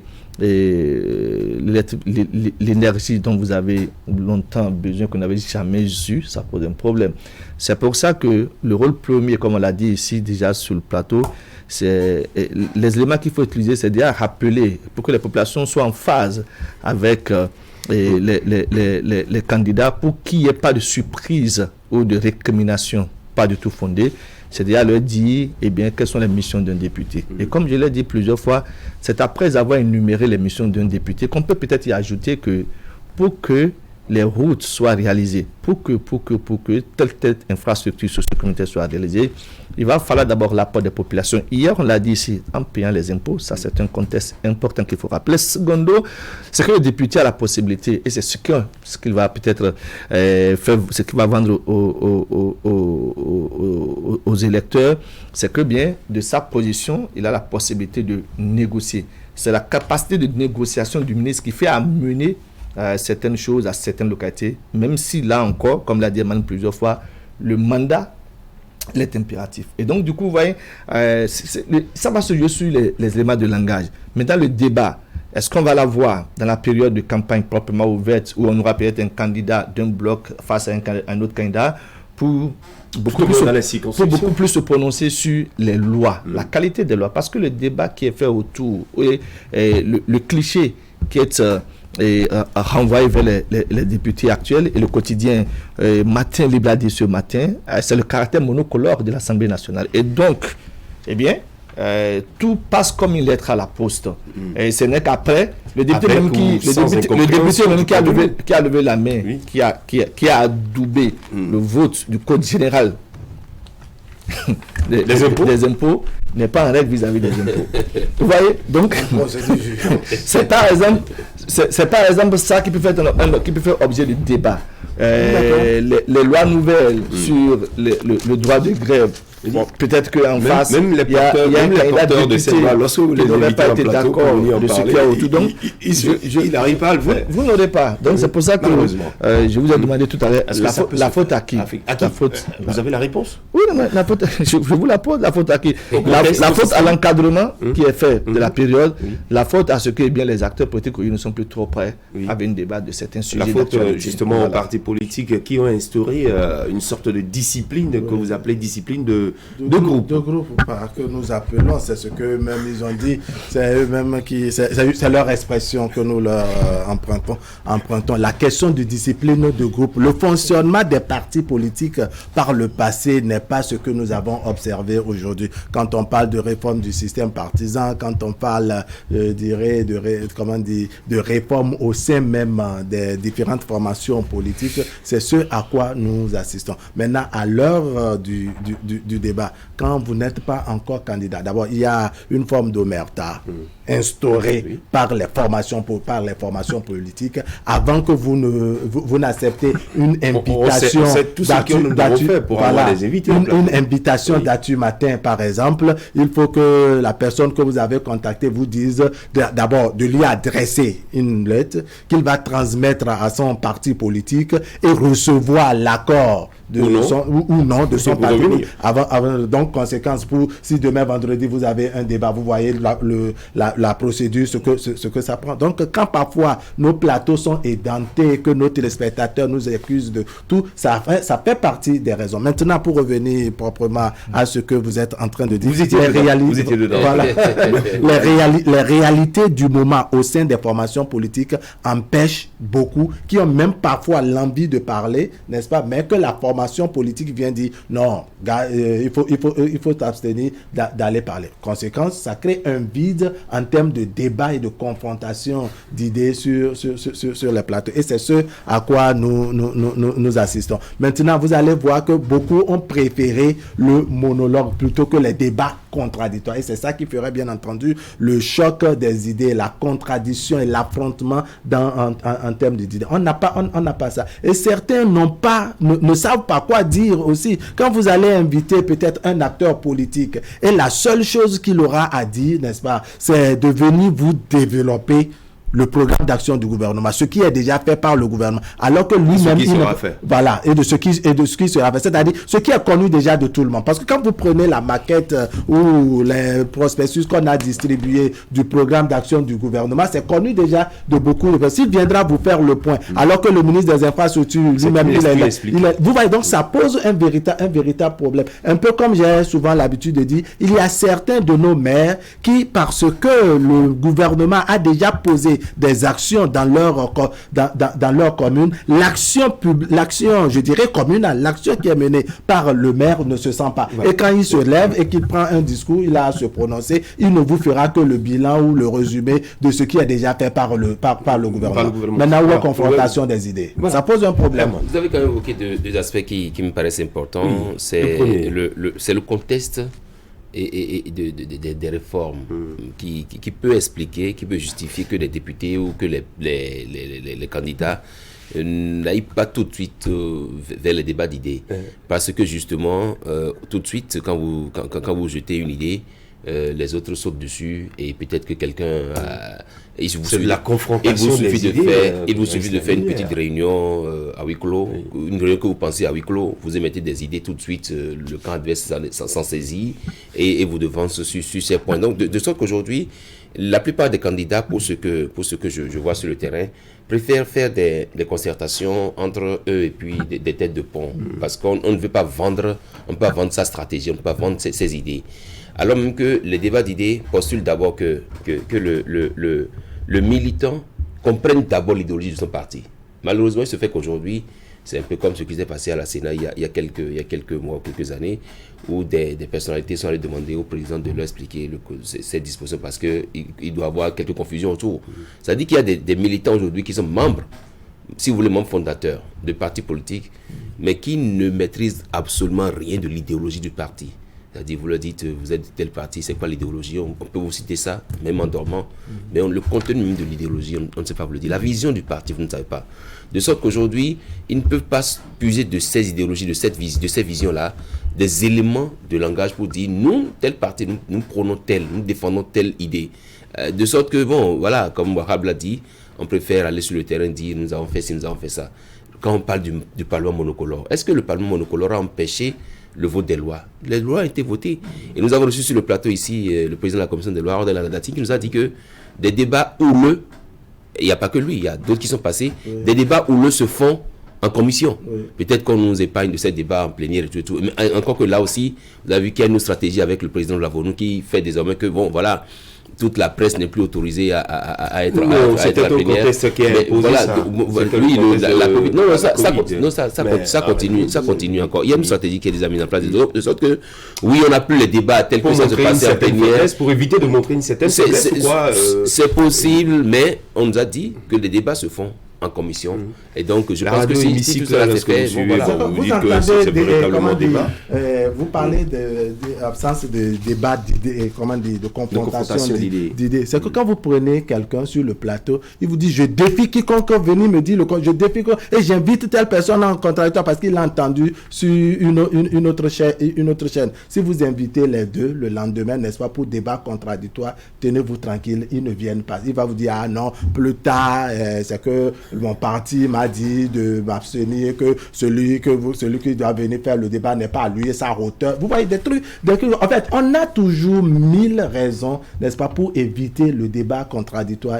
Aujourd'hui encore, pour des candidats qui ne seraient, c'est-à-dire jusqu'à la minute où on s'en va déposer le dossier au niveau de la Sénat, ils ne sont pas rassurés d'être sur la liste. Ou certains sont rassurés, c'est à la fin qu'ils ramassent leurs illusions. Vous voyez, ça pose un problème de sortir, faire le débat dédié. Et ce que Herman dit aussi, manque pas de pertinence. On a la facilité parce que peut-être il n'y a pas le Bubedra qui accompagne, ou bien je dirais il y a cette méthode-là qui consiste à faire enregistrer ces réflexions, les fruits de ces réflexions, de manière à ce que plus tard vous puissiez en bénéficier. Ça veut dire que quand vous exposez sur la place publique votre stratégie ou vos idées, quelqu'un a tout fait derrière de dire j'ai un mentor politique, il récupère le mentor, effectivement le soutien, et puis vous êtes mis de côté et paf, c'est l'autre qui a mis. Donc il y a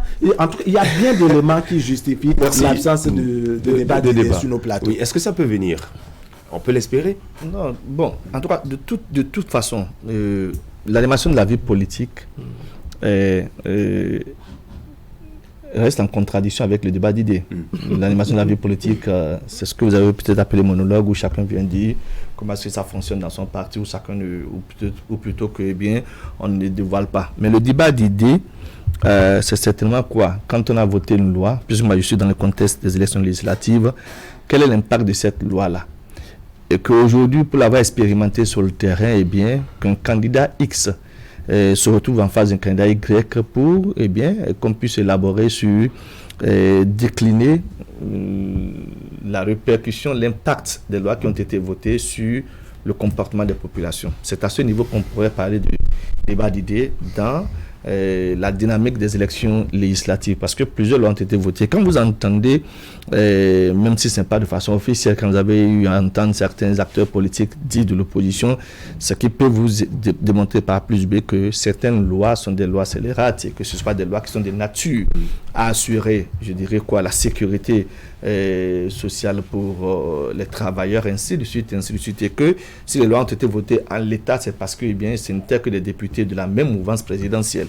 Maintenant qu'il y a une possibilité d'ouverture, nous n'y sommes pas encore, en attendant donc que la Sénat puisse officiellement nous dire qu'ils sont ceux qui sont dans les starting blocks pour les élections prochaines, c'est qu'on devait pouvoir espérer que dans la période de la campagne électorale, que des potentiels candidats pour les législatives puissent avoir en face d'eux, si eux également sont d'accord, des députés qui sont en exercice au fin d'élaborer ces lois. Ça permettra de savoir de quoi retourne, parce que vous avez entendu dire par un candidat à la présidentielle dernière que le premier chantier sur lequel il se retrouverait s'il était élu président, c'est de remettre en cause un certain nombre de dispositions légales qui ont été votées à un certain nombre d'élaborations législatives qui ont été effectuées au niveau de l'Assemblée nationale. Donc, voilà un peu une annonce qui a été faite. Cette personne candidate aux élections législatives doit pouvoir aujourd'hui, en face d'un candidat pour les élections prochaines, mandat en cours, nous dire réellement ce qui est reproché et qu'en face, l'autre puisse dire, eh bien, si on l'a fait, c'est parce que. Ouais, c'est ça la question. Si nous allons, non pas qu'on peut légiférer sur ça. Si on légifère sur ça, voilà l'impact que ça peut avoir sur les populations. Ouais, c'est autant de choses qu'on aurait dû espérer. Ça peut arriver au cas où, eh bien, il y a des candidats à cet exercice. Les candidats, ce sont non seulement les députés actuels, ce sont certainement encore ceux qui veulent aller à l'Assemblée nationale, qui pensent qu'ils peuvent apporter un plus en termes d'élaboration et de production législative, à impact positif sur le comportement des populations. C'est à ce niveau qu'on peut véritablement parler de débat, d'idée, espérer que, eh bien, qu'il y ait des candidats à ça. Autrement, Christian, on va attendre longtemps. Maintenant, la fin. C'est quoi l'impact de ce débat sur le comportement des populations? Ça aussi, c'est la question qu'on se pose. Est-ce que, pas forcément le comportement des populations. Est-ce que, par exemple, quand on a vu un candidat X en face d'un candidat Y débattre d'une question essentielle, d'une production à venir, ainsi de suite, d'une projection de loi à voter, est-ce que vous pensez que ça peut influencer le vote de ma maman à moi dans un couloir à Parakou, de madame maman à Bassila? Ça reste encore une question qu'on se pose. Donc, oui, débat d'idées, mais pour quelle fin et pour quel impact? Et avec qui? Oui, débat d'idées. C'est vrai que l'expression, ça contient tout. Parce que justement, quand vous avez une opposition, par exemple, qui saute sur tout ce qu'il y a comme idée, qui veut quand même des confrontations, la même opposition qui est prête à bénéficier de cette loi après quand c'est voté. C'est vrai que quand il y a eu cette série de lois qui protégeaient la femme en son temps, on a vu quand même des récriminations, on a entendu des récriminations, on a vu des productions WhatsApp, beaucoup de réactions. Mais après, aujourd'hui, ils en bénéficient tous. Ils sont prêts à faire bénéficier leurs parents de ces différentes lois. Le mérite, c'est qu'à un moment donné, quand même, il y a chacun qui a apporté ses idées. Parce que justement, le Bénin a toujours été absent sur ce chantier-là. Débat d'idées. Est-ce qu'on débat des idées qui vraiment impactent la vie de la population? Est-ce qu'on veut peut-être venir sur un plateau, c'est pas faire en sorte que l'autre soit humilié? Voilà. Je pense que c'est on se livre aux invectives. On a vu dans ce pays les vrais débats qu'il y a eu dans ce pays. On en a vu qui sont terminés à queue de poisson parce que on pose la question à un invité qui a dit que lui il veut pas répondre à ça et puis il est parti. Donc vous voyez, c'est peut-être travailler aussi à cette culture là chez nos acteurs politiques. En tout cas, il y a un acteur qui ne boude pas ce plaisir, le plaisir de se retrouver sur des plateaux et qui évite toutes les fois aux confrontations, aux débats d'idées. Vous savez de qui je parle bien, Irénée José Sagossa. Merci, cher monsieur. Oui, merci à vous, Wahab Ali Para. C'est vrai qu'ils sont partis, ne prend pas part aux élections, oui, mais il a dit qu'il sera sur le terrain et parce que c'est l'opposition. L'opposition, non, il n'a pas encore dit pour qu'il... Il a dit, peut-être vous ne l'avez pas bien entendu, il a dit, quand vous l'avez interrogé, il disait qu'il va prendre part activement à cette élection aux côtés d'une opposition qui comprendra, n'est-ce pas, qu'il faut vraiment changer les choses. Il a dit en des termes un peu comme ça. Moi, je n'ai pas entendu opposition. Pour moi, c'est prendre part aux élections aux côtés d'un parti qui porte les aspirations de restaurer la confiance. En fait, moi, je n'ai pas entendu opposition. Qui porte les aspirations de restaurer la confiance se trouve où? Ah non, je ne t'ai pas dit. Restaurer la confiance, c'est un parti de l'opposition. Bon, on peut toujours... On peut toujours revoir ces aspirations. On peut toujours revoir tout ça. Il faut restaurer la confiance. Merci Akimé, merci cher monsieur. Allez, on se sépare avec la revue de presse, chers téléspectateurs. C'est terminé pour aujourd'hui, Actu Matin. Le point de l'actualité avec Assion Monkani, Assion Bon. Demain c'est vendredi, lundi, on se retrouve pour d'autres sujets politiques. Si entre-temps du côté de la CEDA, il y a eu évolution. Merci beaucoup, bonne journée, portez-vous bien, gardez le sourire. Au revoir.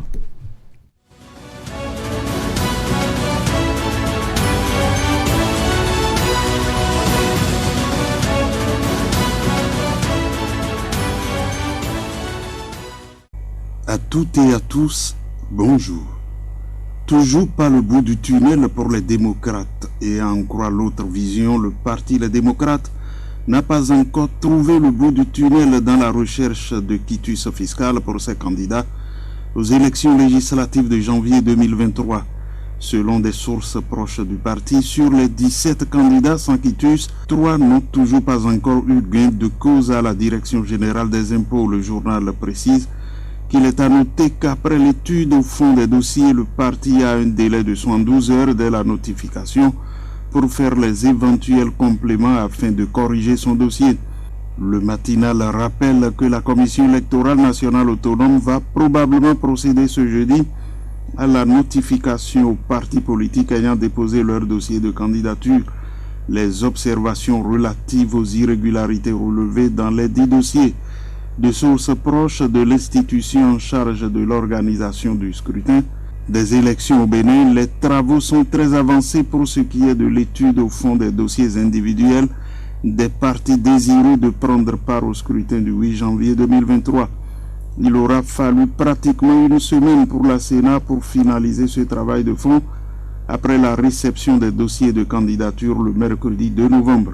En attendant, Fraternité craint et pointe lenteur administrative et absence au poste pendant au moins un mois. Tous les ingrédients sont réunis pour qu'au cours de la pré-campagne et de la campagne pour les législatives du 8 janvier prochain, l'administration publique n'y échappe pas quand déjà sur la ligne de départ de la course au palais, des gouverneurs à Porto Novo, 9 ministres sur la vingtaine que compte le gouvernement, sont annoncés dans le starting block. Que certains des collaborateurs des 10 ministres voudront apporter leur grain de sel pour l'élection de leur chef, que des ministres non candidats ne voudront pas se faire compter les prouesses de leurs collègues sur le terrain, que des cadres de l'administration ont également été positionnés sur les listes électorales ou encore que ceux qui seront en poste se laisseront bercer par les bruits électoraux et manqueront de concentration au travail. Il est clair que le changement en ce qui concerne la célérité du service offert aux usagers de l'administration politique